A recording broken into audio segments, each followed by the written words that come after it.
الله عليكم. اليوم موضوعنا الزوامل التاريخية، زامل بين الإمام أحمد بين الإمام أحمد وقبيلة الحدأ.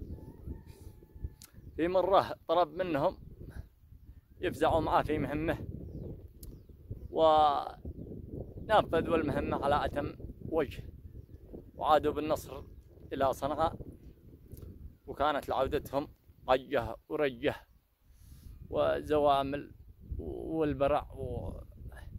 المهم الطقوس الشعبية معروفة.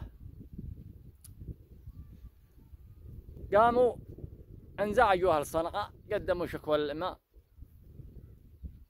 قام يرحب بهم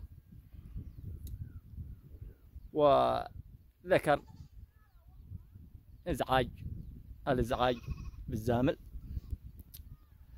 قال: حياب صبيان الحدأ ذي قبدت من كل فج هزت الدنيا هزوز. حياب صبيان الحدأ ذي قبدت من كل فج هزت الدنيا هزوز، للنصر جابت والمهمة أسرعت، ما غير فزاع المدينة ما يجوز.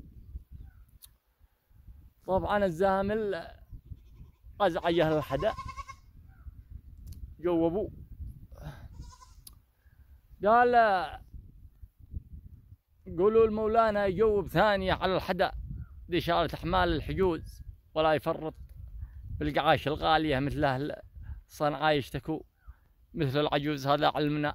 سلامتكم، وإن شاء الله نلتقي في زامل جديد وموضوع جديد.